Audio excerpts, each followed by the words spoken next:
오브 완벽한 전체 챕터 1 머릿말 신비가란 신비로운 사람을 뜻하지 않습니다. 생명과 전체와의 일체성을 깊게 깨달은 사람을 뜻합니다. 신비주의와 신비는 완전히 다른 것입니다. 하나는 환영인지 아닌지에 대한 것인 반면에 다른 하나는 실체를 뜻합니다. 우리가 진리를 제대로 이해한다면 어떤 신비스러운 것도 없다는 것을 알게 됩니다. 그런데 우리가 그 신비들을 이해하기 전까지는 그것은 여전히 우리에게 신비로 남아있게 마련입니다. 신비가는 진리를 직관적으로 인지하고 있는 자입니다. 그래서 신비가들은 정신적으로 애쓰지 않고도 영적인 자각에 머물러 있습니다. 세상에서 가장 최고의 철학은 바로 이런 위대한 신비가들에게서 주어졌습니다.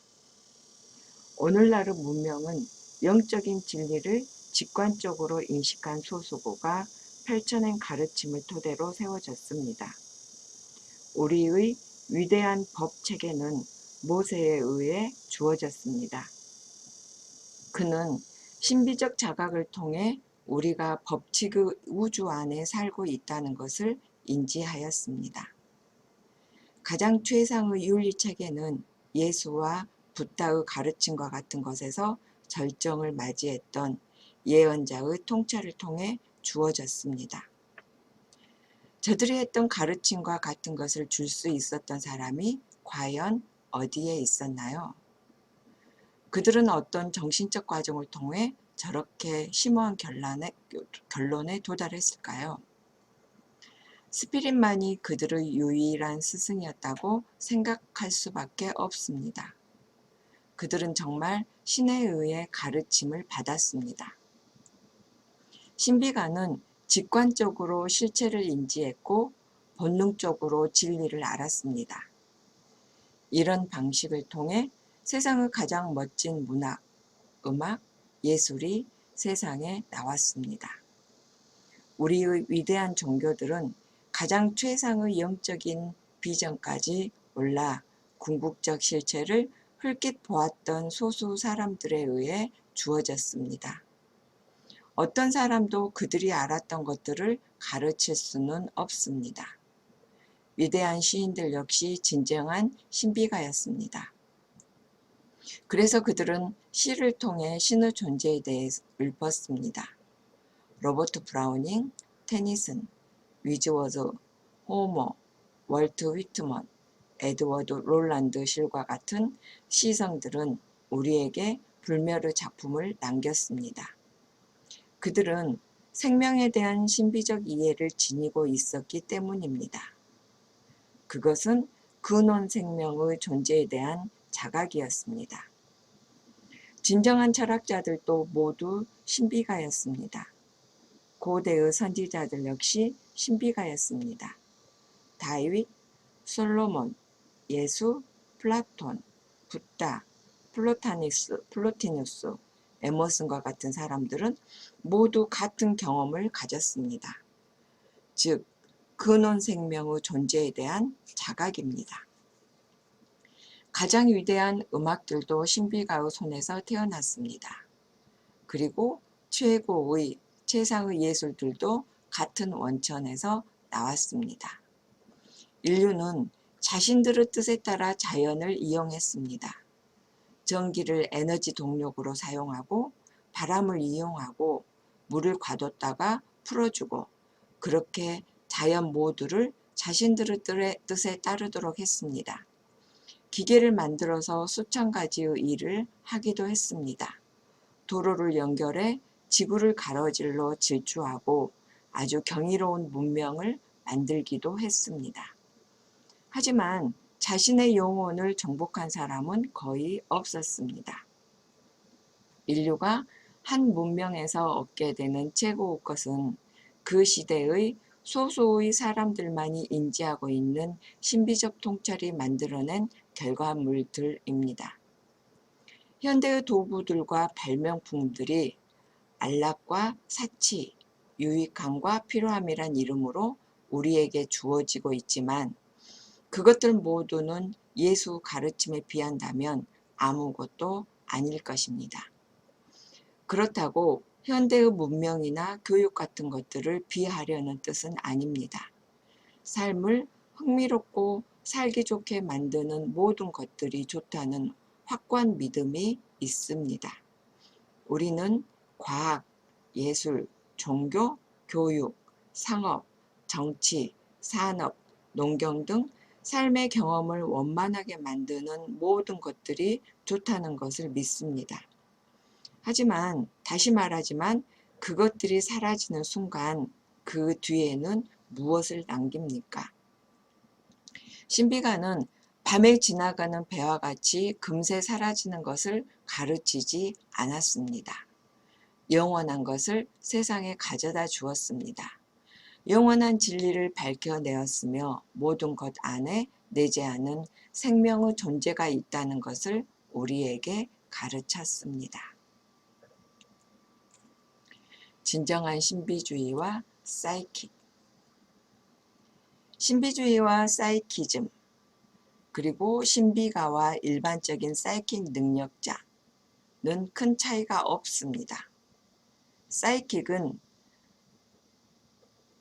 사이킥이란 주관 세계를 읽는 능력이라는 것을 알게 될 것입니다. 그것은 실체를 다루기도 하고 혹은 환영을 다루기도 합니다. 대개의 초능력자들은 정신적 작업을 하기 위해서 다소 잠재의식적인 상태에 들어서야만 합니다. 아주 극소수를 제외하고는 대부분의 사이킥들은 그런 상태에서 잠재의식의 상과 흐름을 읽어냅니다.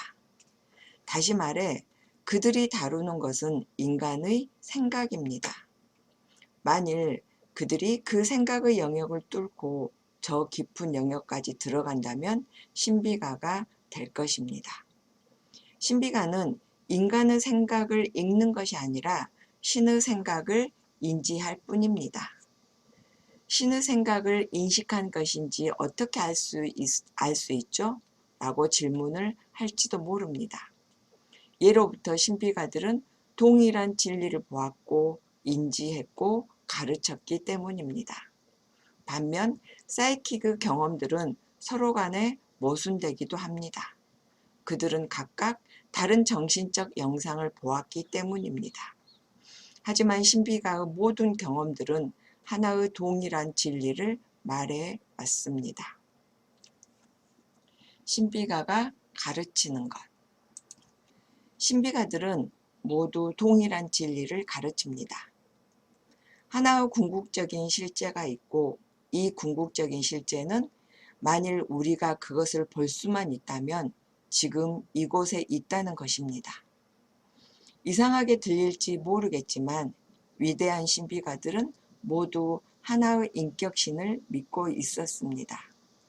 다시 말해 그를 믿는 모든 이들에게는 하나의 인격으로 모습을 나타내는 신 말입니다. 물론 그들이 믿었던 것은 인간의 모습을 한 신은 아닙니다. 그들은 의식적으로 인간 안과 인간을 통해 일을 하고 있는 신을 믿었습니다. 그래서 이 신을 예배하고 숭배하였습니다. 위대한 신비가는 광명을 얻은 사람입니다. 다시 말해 그들은 물질의 장벽을 뚫고 영적인 우주를 보고 느낄 수 있었습니다. 그래서 그들은 신의 왕국이 지금 현재 존재하고 우리는 반드시 그것을 깨달아야만 한다고 가르쳤습니다.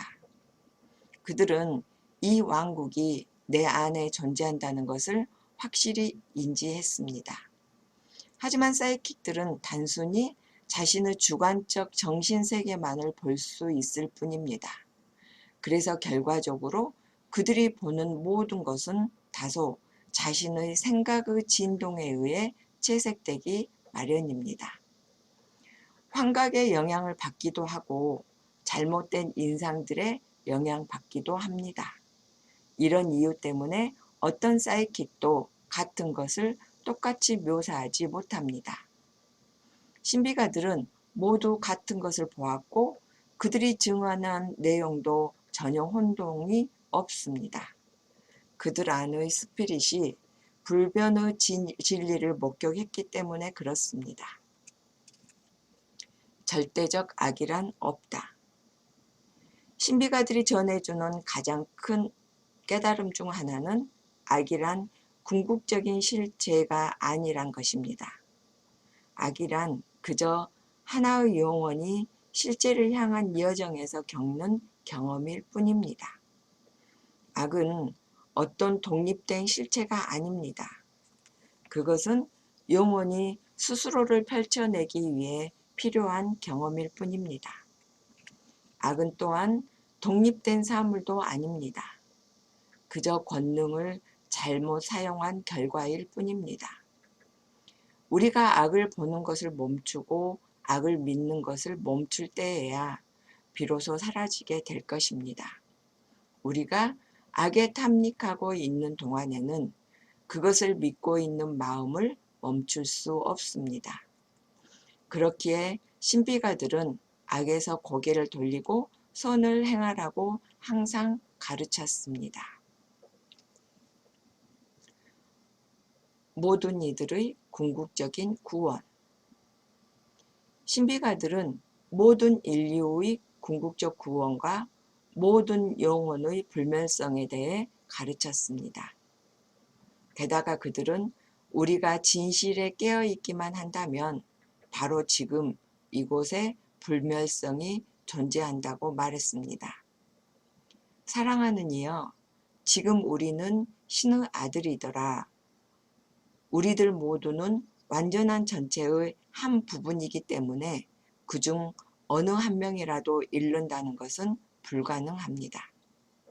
신은 죽음의 신이 아닌 생명의 신이더라.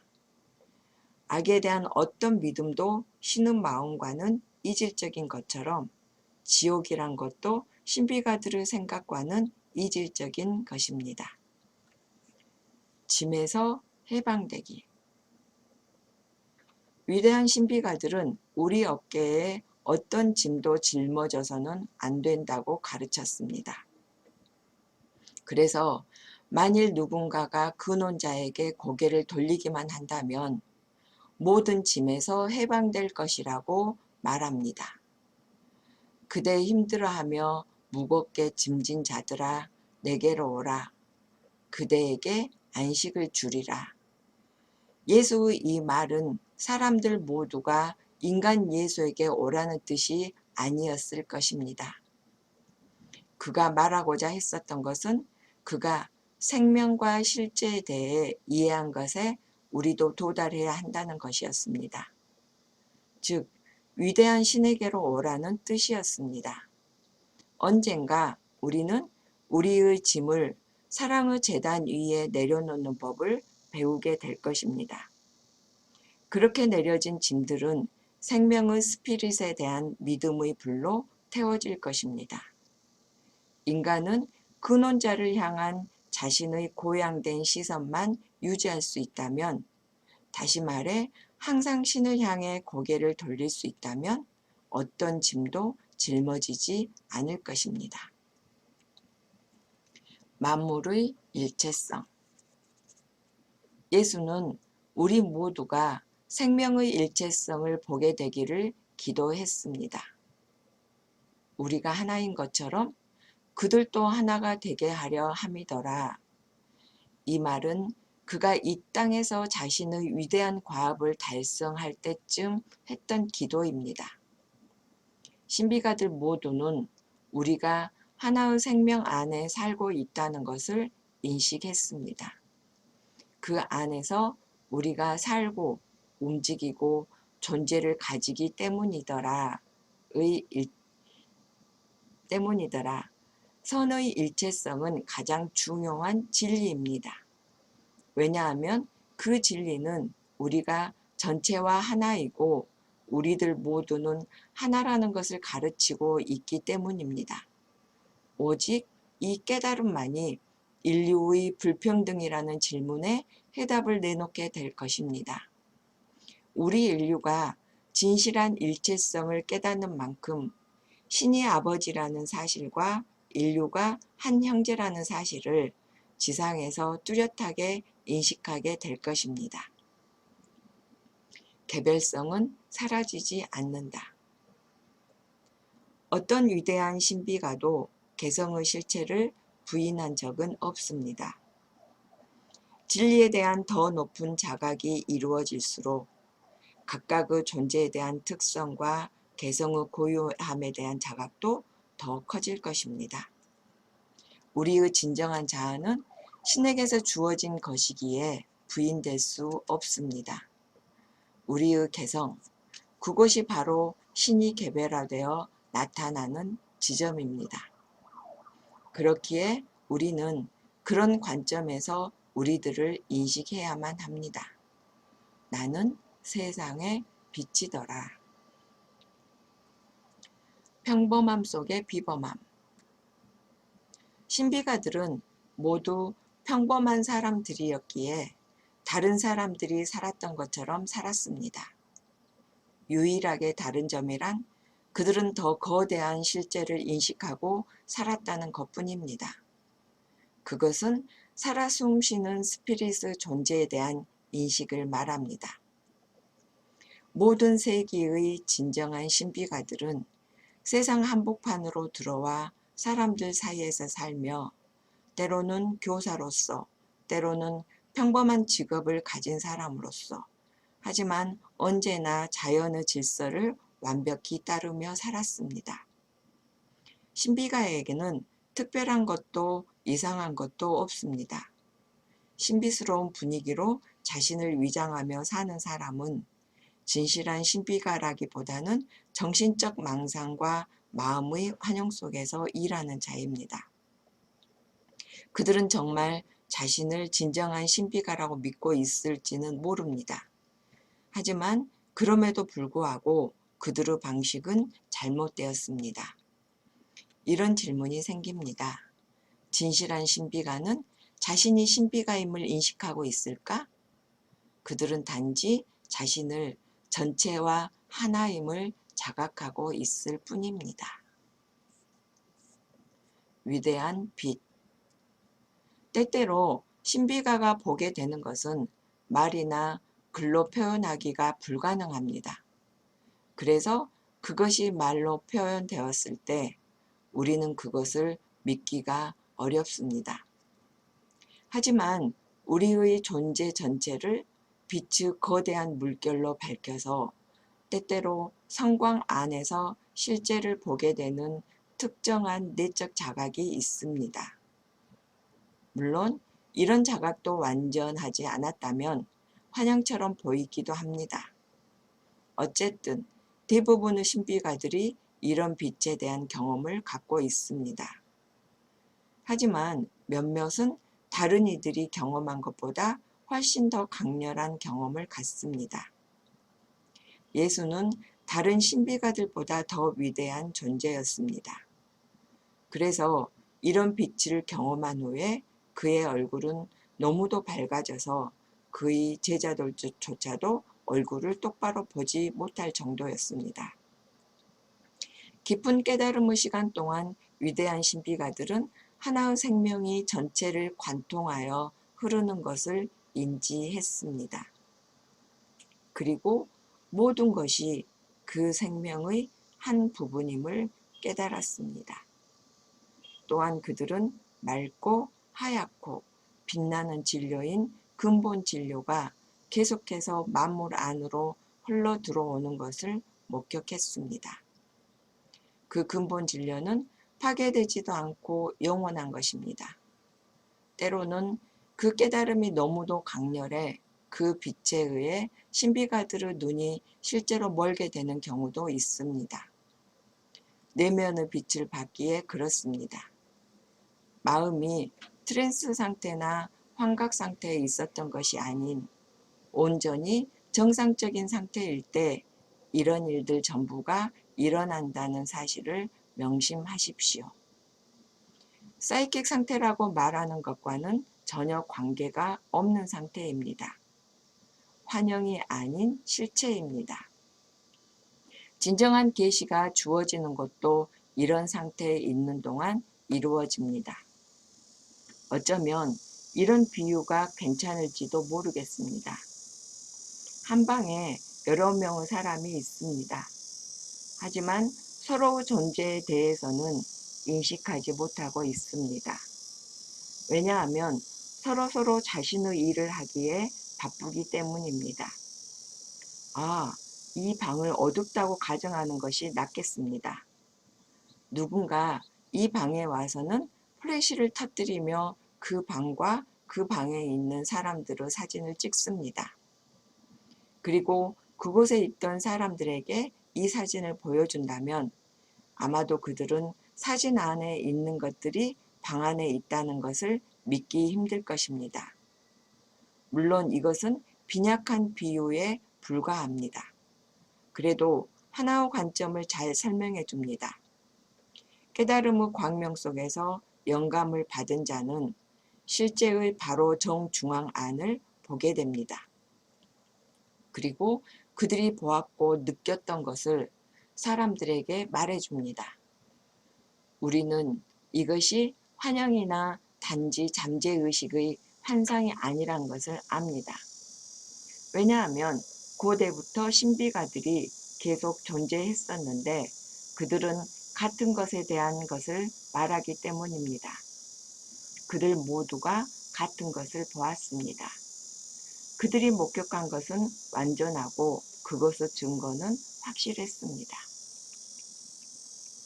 신비가들이 개성에 대해 가르친 내용.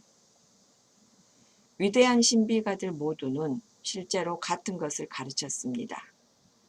그들은 모두 인간의 영혼이 경험의 여정에 있다고 말하는데 그것은 자아 발견의 길을 뜻하고 그 길은 각각의 영혼들이 아버지의 집으로 돌아가는 길이기에 우리 모두는 결국 천국의 집에 도달하게 될 것이라고 가르칩니다.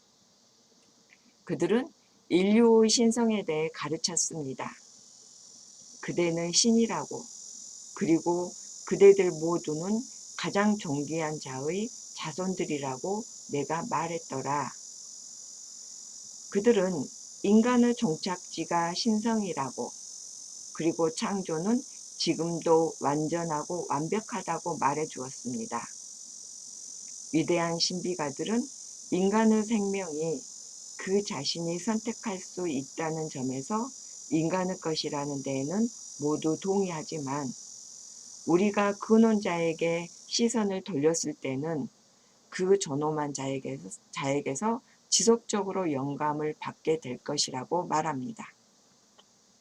그들은 신과 인간 사이에 존재하는 놀라운 관계에 대해 절대 깨어질 수 없는 철저한 하나됨에 대해 우리에게 말해 주었습니다.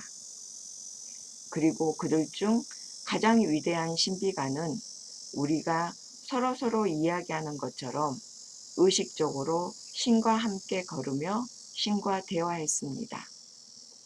이것이 어떻게 가능한지를 깨닫기는 어렵습니다. 어떻게 신과 같이 우주적인 존재가 인간과 함께 대화를 할 수 있는지를 이해한다는 것은 어려운 일입니다. 오직 우리가 더 깊은 신비를 이해할 때만 이것을 이해할 수 있게 됩니다.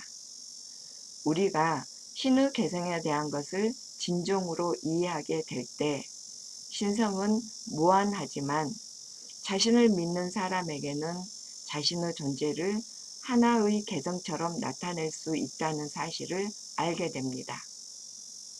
한 인간이 스피릿과 대화를 한다는 것은 정말 가능합니다. 왜냐하면 스피릿은 인간 내면에 존재하고 인간의 귀를 만들었던 자는 역시 들을 수도 있기 때문입니다. 본능과 직관. 동물에게는 본능이 있습니다. 이것은 음식이 있는 곳과 쉴 곳을 알려주고 해야 할 행동을 지시해주는 역할을 합니다. 이것은 동물에게는 마치 전지전능의 신과 같습니다. 이것과 같은 종류의 하지만 보다 발전된 형태의 것이 인간 안에도 있습니다. 우리는 그것을 직관이라고 말합니다. 직관은 존재의 실상을 인간에게 나타내주고 있는 인간 안의 신입니다. 본능이 동물을 이끌어줘도 직관은 우리가 그것이 우리 안에서 활동하게끔만 한다면 우리를 인도해 줍니다. 여기서 다시 말하는데 우리는 이것을 사이킥 임프레션, 사이킥들이 주관적 상태에서 받게 되는 인상과 혼동해서는 안 됩니다. 사이킥 임프레션은 인간을 통제하려고 합니다. 반면에 직관은 항상 눈에 띄지 않는 곳에 존재하며 인간이 인식해 주기만을 기다리고 있습니다. 인간은 자의식을 가졌을 때부터 자신의 진정한 자아를 발견하는 여정을 떠났습니다. 하지만 인간 안의 신과 다를 바 없는 직관은 언제나 고요하게 우리 인간이 인식해서 같이 활동해 주기만을 기다리고 있습니다. 스피릿은 우리가 단지 그것의 존재를 인지하기만 한다면 언제나 우리 곁에 있었음을 알게 됩니다. 신비가들은 내면으로부터 활동하고 있는 이 경이로운 힘을 느끼고 그것을 받아들였습니다. 그리고 신비가들이 그저 환영 밑에서 일하고 있는 것이 아니라는 확실한 증거로서 그들은 모두 동일한 것을 인식했었습니다. 만일 그들이 받았던 감각들이 심령적인 것이었다면 자신의 잠재의식의 어둠을 통해서 보게 되기 때문에 아마도 그들은 모두 다른 것들을 보고 인지했었을 것입니다. 깨달음의 빛 그리고 우주의식. 깨달음과 우주의식이란 경험이 있습니다. 이것은 어떤 신비도 아닙니다. 단지 인간을 통해 나타난 신의 자아 인식일 뿐입니다. 그 권능의 활동이 보다 완벽해질수록 인간의 현재 의식도 보다 완전해집니다. 왜냐하면 광명을 얻은 자는 보다 진정한 자신을 표현하게 되지 진정한 자신과 멀어질 수 없기 때문입니다. 신에 대한 인식이 더 거대해질수록 참 자아에 대한 자각 역시도 보다 완전해집니다. 인간이 자신과 전체와의 하나됨을 더욱더 인식할 때, 그리고 자신을 통해 진리가 더욱 작동하게 하려고 계속적으로 노력할 때 깨달음의 빛이 주어집니다.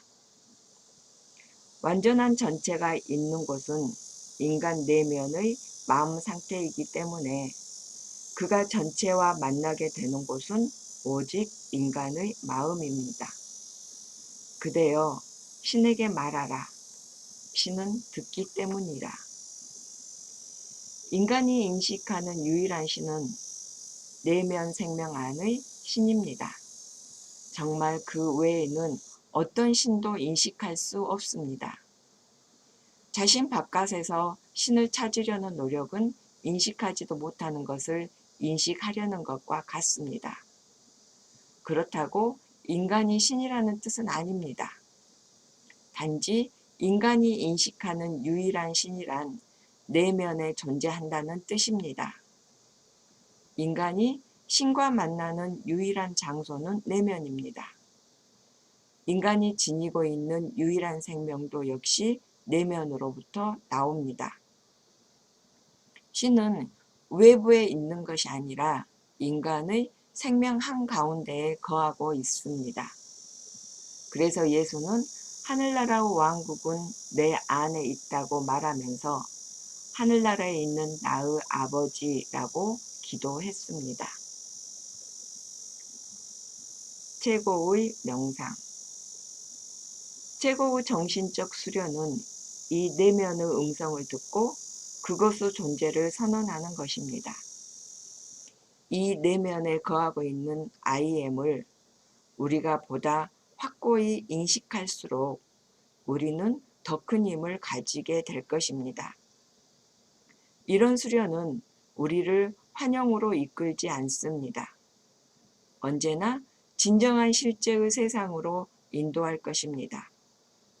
모든 위대한 영혼들은 이런 사실에 대해 잘 알고 있었기에 신의 마음이 자신의 마음을 통해 나타나게끔 하려고 지속적으로 노력했습니다. 내 안에 계신 아버지, 그분이 일을 하시느라. 위대한 스승의 선언입니다. 이것은 또한 우리의 선언이 되어야만 합니다. 생명에 대한 제한된 시야로 하는 것이 아닌 한계없는 자로서 이런 선언을 해야만 합니다. 예수의 권능. 예수가 행했던 기도 방법들을 면밀히 살펴봤을 때 우리는 그 힘의 오컬트적인 의미에 대해 쉽게 이해할 수 있습니다. 그가 나사로를 죽음에서 일으켰던 것에 대해 생각해 보겠습니다. 그는 무덤 앞에 서서 감사를 표현했습니다. 이것은 인식이었습니다. 그 다음 이렇게 말합니다. 당신께서 언제나 저의 말을 듣고 있다는 것을 아나이다. 이것은 하빌입니다. 그 후에 나사로 앞으로 나오라고 합니다. 이것은 명령입니다. 이 치유의 방법은 완벽하기에 이것을 연구해보고 따라가야만 할 것입니다. 이 방법은 모든 치유에 쓸 수 있습니다. 우선 신의 권능이 존재한다는 것을 인식합니다. 그 다음 그것과 하나가 됩니다. 그런 후 법칙은 무고한 시간을 통해 존재하는 불멸의 스피릿의 종이기 때문에 권능을 지니고 있는 자로서 명령합니다. 내면으로 향하다. 이 땅에 축복을 내려줬던 위대한 영혼들 모두가 했던 것처럼 우리도 시선을 내면으로 향하게 해서 신을 발견해야만 합니다. 만물 이면에 존재하는 위대한 권능으로 고개를 돌리는 것은 당연히 해야 할 일입니다. 이 권능을 믿는 것 역시 당연히 해야 할 일입니다. 우리가 전 우주의 근원자와 유일한 권능을 향해 시선을 향할 때 우리는 참 존재를 자각하게 됩니다. 이것은 단연코 가장 효과적인 방법입니다. 어떤 다른 방법으로도 얻을 수 없는 힘을 자각할 수 있으며 이 방법을 통해 그것이 실제라는 것을 확신하게 됩니다. 스피릿의 힘을 통해 세상의 모든 문제들을 해결할 수 있는지를 살펴보는 것은 가장 경이로운 실험이 될 것입니다. 모든 이들이 가장 높은 곳에서 가장 낮은 곳까지 그렇게 해보려 하는 그 시간이 다가올 것입니다. 오직 거대한 완전체와 자신의 일체성을 자각하는 영혼만이 진정한 성취를 얻을 수 있습니다.